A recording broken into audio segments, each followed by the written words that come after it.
Welcome to the informative discussion on COVID-19 with Guthrie, Arnot Health, and WYDC TV, Big Fox. I'm your host, Frank Acom, and I would like to welcome our guests from both Guthrie and Arnot Health. We start with Arnot Health. Please introduce yourselves. I'm Jonathan Lawrence, President and CEO at Arnot Health. And I'm Dr. Justin Nistico. I'm an infectious disease physician here at Arnot Health. I think we should start with local numbers of COVID. What are we seeing of COVID-19 positive status in our area? So what we've been noticing is that there has been a steady increase in cases over the course of the last several weeks, and that those cases are increasing whether or not it was due to the holiday season and gatherings or just because there is increasing spread of the virus due to the cold weather where people have been gathering indoors with each other. What does this mean for us in the community for the upcoming holiday season? What should we know? So the important thing is to know that individuals who are gathering are at increased risk for spreading the virus to each other.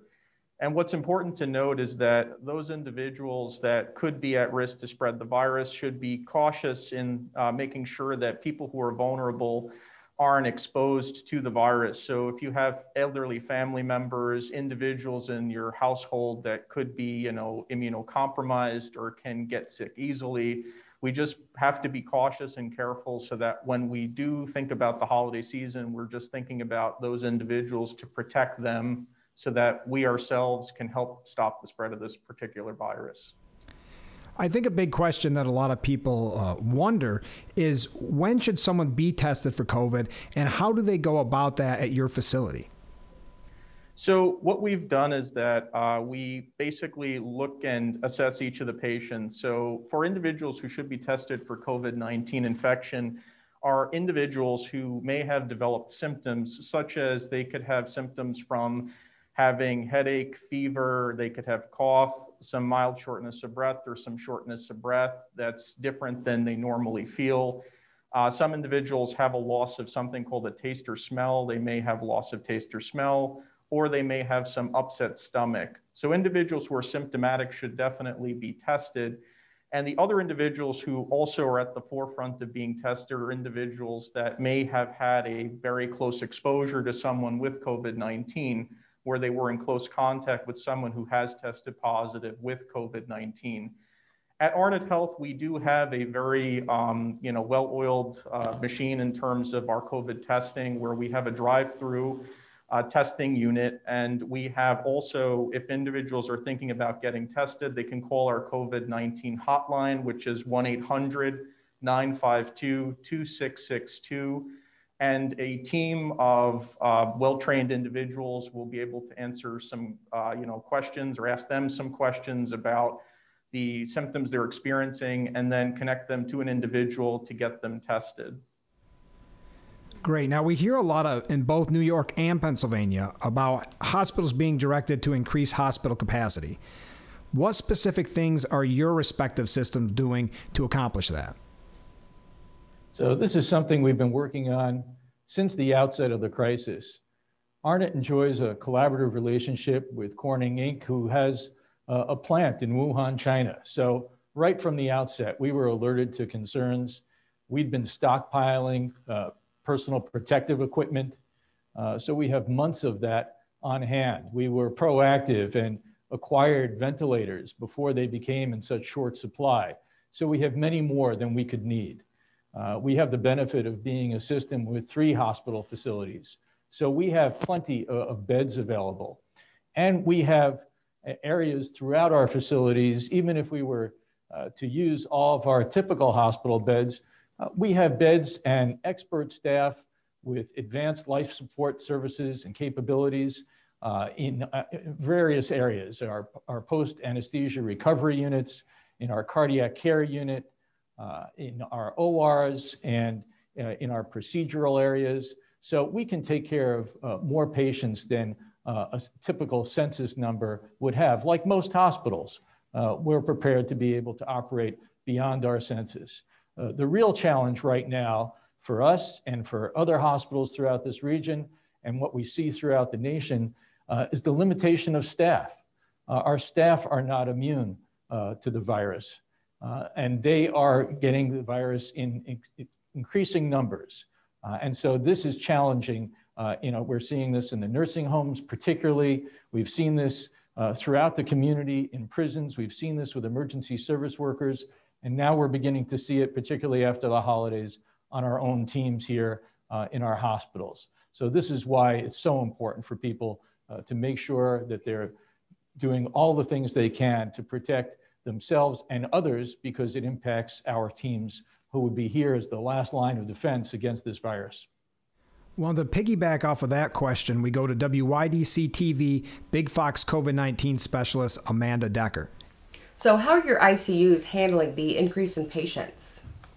We're managing very well.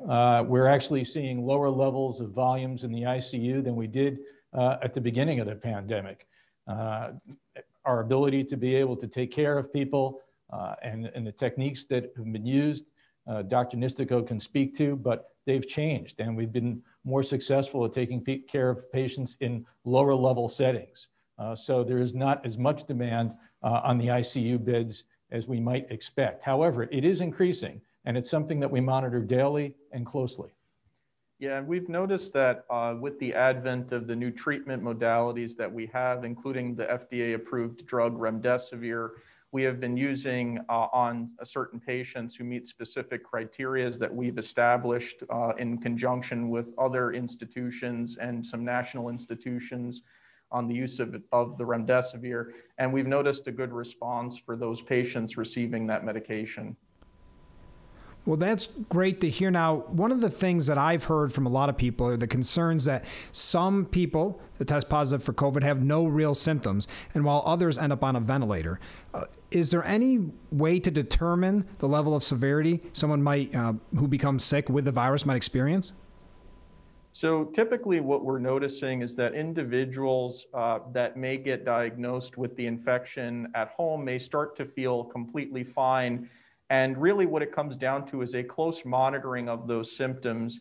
And if it's a family member that you're living with, or even yourself, just to notice that if you're worsening in terms of your symptoms, you're feeling more short of breath, or something doesn't feel right, it's always important to contact your primary health provider, but also to consider the possibility of receiving treatment at the hospital if you notice that you're feeling really sick.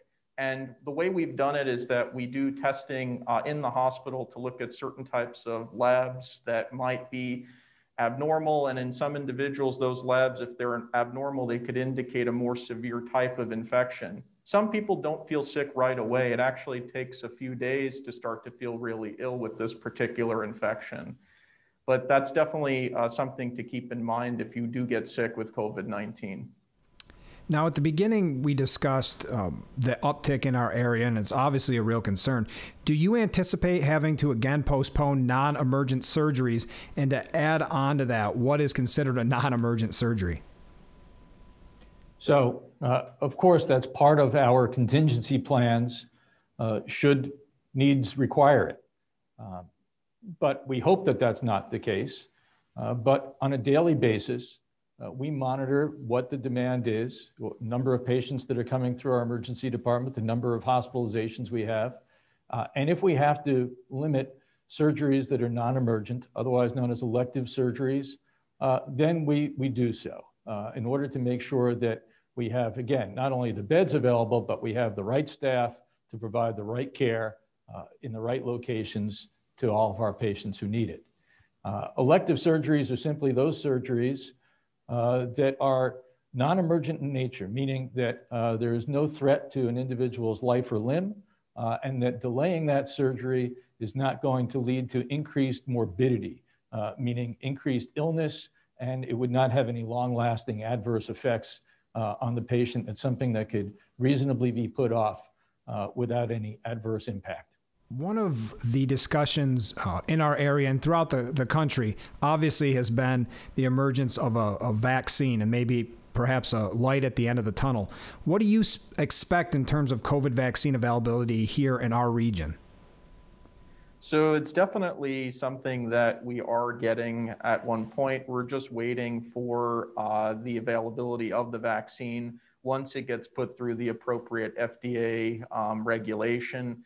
Once the vaccine is available, the goal is really based upon some expert opinion and our government organizations to make sure that individuals who are in nursing facilities throughout our area, as well as the healthcare workers, which are high risk of developing the COVID-19 infection, would have availability at the forefront. But in the future, our goal is to make the vaccine available once we get an appropriate amount of doses to the general public. And that is to be, figured out in time with the help of the government and with the help of, whether or not the vaccine company can provide those vaccine doses to us. But we're already prepared, and we have a task force at hand that's been working to discuss the rollout period, and we're going to get it hopefully in the hands of individuals in the general public relatively soon. We now return to WYDC TV Big Fox COVID-19 specialist Amanda Decker. And what would you say to those who are fearful of getting this COVID-19 vaccine?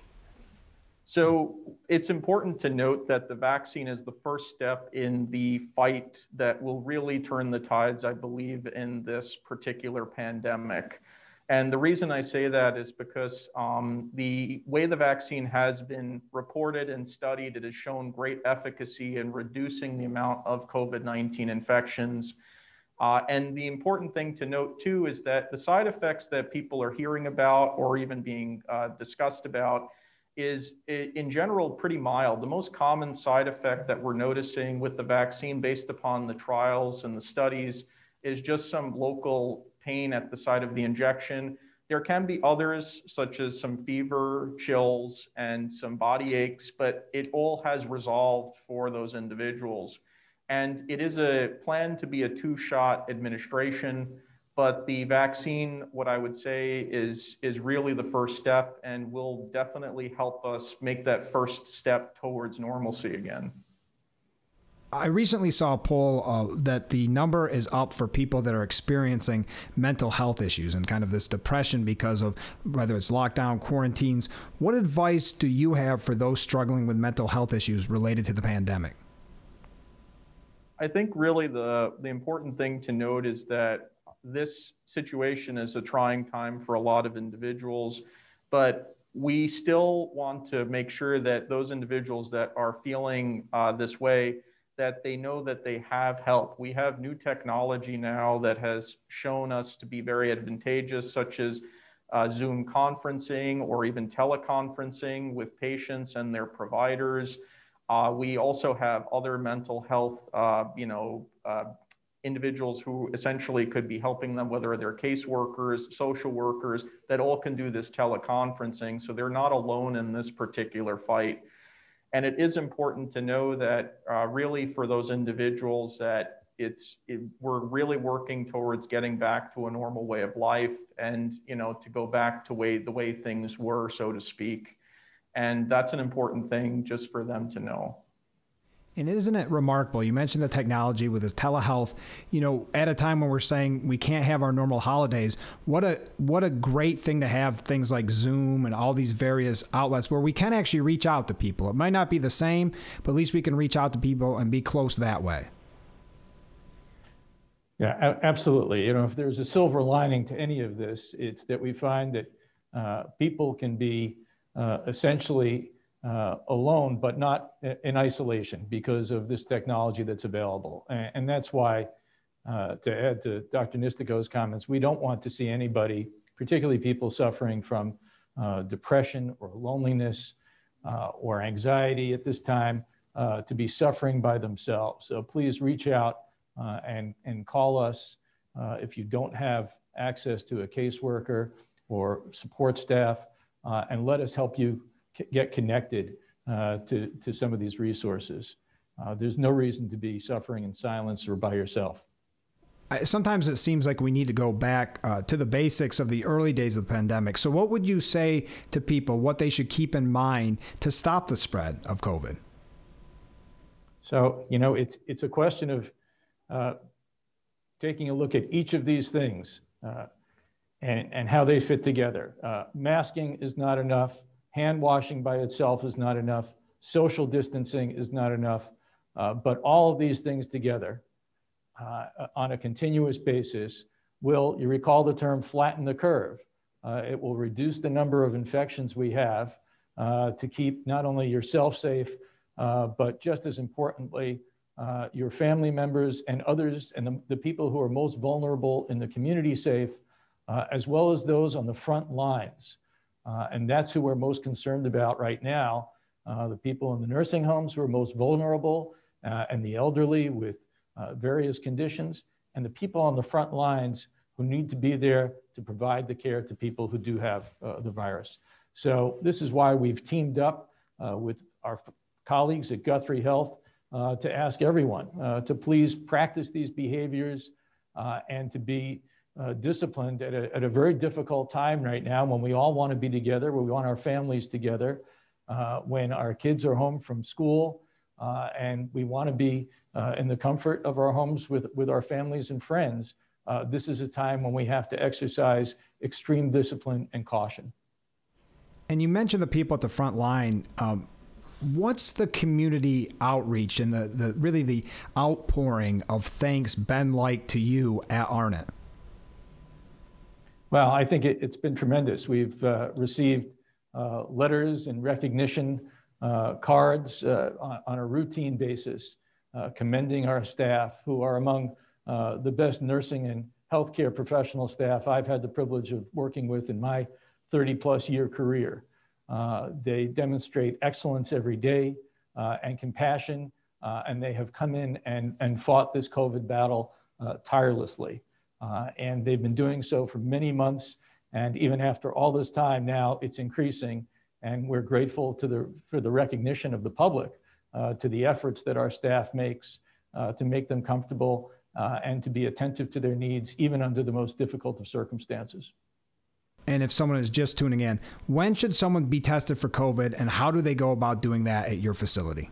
Individuals who should be at the forefront of testing are individuals who may exhibit symptoms such as loss of taste or smell, individuals who may have cough, shortness of breath. Sometimes they could have some abdominal upset or diarrhea and nausea, and those individuals should be tested, as well as individuals who are at a high risk or had gotten a high risk exposure for someone that had tested positive for COVID, where they were in close contact with that COVID-19 individual.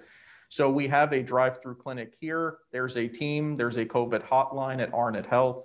That's 1-800-952-2662. That's the COVID-19 hotline. Well, gentlemen, I can't thank you enough for being on this program. And I also want to thank you for all that you do during this fight against COVID. Thank you. It's our pleasure. Thank you. And now we'd like to welcome our friends from Guthrie. If you could please introduce yourselves. I'm Dr. Michael Scalzone. I'm an Executive Vice President and Chief Quality Officer for the Guthrie Clinic. And my name is Joe Scopoletti. I am the President and CEO of the organization, the Guthrie Clinic. Well, thanks so much for joining us. And let's start with the recent uptick in COVID cases. With that coming off of the Thanksgiving holiday, what should we keep in mind going into the Christmas season, to the holiday season? Well, as you mentioned, we're certainly seeing an uptick in cases all across the region. We're experiencing that at Guthrie as well. Compared to the spring, it's significantly more, and this has continued to increase. So following Thanksgiving, we've seen at least a 15% increase in the number of positive cases in the region and in our hospitalizations. And because of the holiday gatherings, we fully expect that that's going to continue to grow. When should someone be tested for COVID, and how do they go about doing so at your facility? So there are several reasons individuals should get tested, and we certainly want to encourage testing.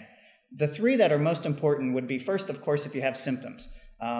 If you have symptoms, you should contact your primary care doctor or get in touch with someone else that can arrange to get a test done. The second is if you think you have an exposure. So if you think you have an exposure to someone with COVID-19, that would be another good reason to get tested. Finally, a number of people get tested in the workplace because they are part of either staff for a nursing home or some other facility that has state-required testing.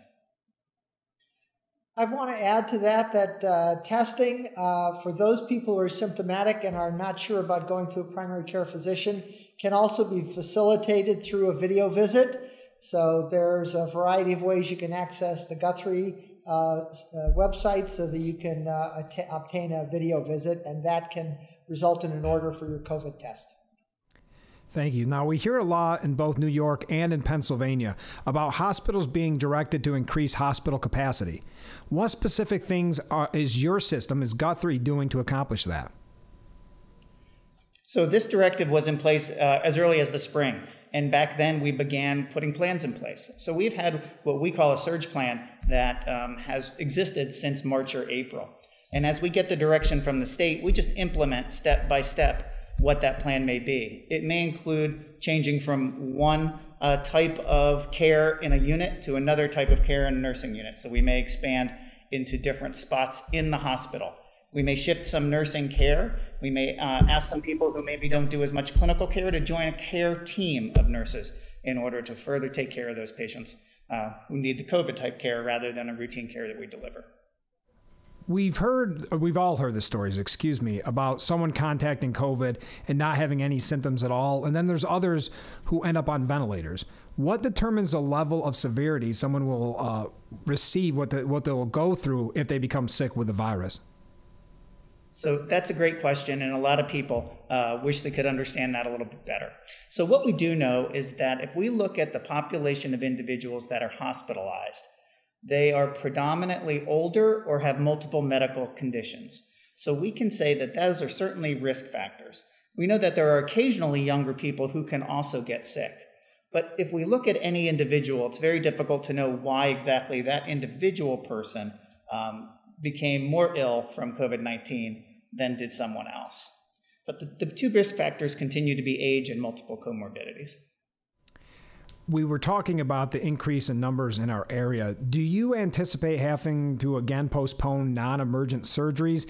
And to piggyback off that, what is considered a non-emergent surgery?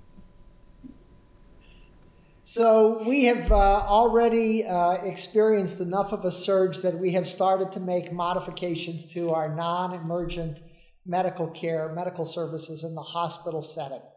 So I want to first emphasize that unlike the spring, we are not adjusting and don't anticipate an adjustment to outpatient, office-based medical care. In the spring, that was significantly curtailed. So today at Corning Hospital, we have already reduced the non-emergent inpatient surgeries. And we're going to continue with that plan for the next couple of weeks until we see where this post-Thanksgiving surge takes us. So non-emergent care is really talking about care that which can be delayed and not impact someone's life or injury to an organ or their organ system. So in other words, if there is something that is threatening to someone's function or life, that is urgent care and that won't be delayed. And it's really important, I want to add, that people shouldn't delay care because they are concerned about coming to our facilities. It continues to be important for people to feel comfortable and confident that we will protect them in our facilities. We know in the spring, people delayed coming to the emergency room, and that could impact serious situations like possible heart attacks or strokes. And so we really want to emphasize, if you have a situation where you're concerned about the symptoms you're experiencing, don't hesitate to call your physician or come to the emergency room. There's been so much discussion about a possible light at the end of the tunnel with the vaccine announcements. What do you expect in terms of COVID vaccine availability to us regionally? So we certainly have all looked forward to the vaccine as we look for more and more tools to try to slow the spread of the virus. We continue every day to learn more and more about how it's going to be distributed and what we're going to receive in the region. What we do know is that the priorities will be those that live in long-term care facilities and healthcare workers that take care of those individuals or have high-risk exposure in our hospitals. So the first wave of individuals that will be offered the vaccine are those groups. We expect that's going to happen fairly quickly. As a matter of fact, we probably expect that in the next week or so. As far as vaccine for the general public, that is going to be further down the road. Those high-risk areas will receive the vaccine first, And we fully expect it'll be late winter by the time it's available for all of the general public. To piggyback off that question, we return to WYDC TV Big Fox COVID-19 specialist, Amanda Decker.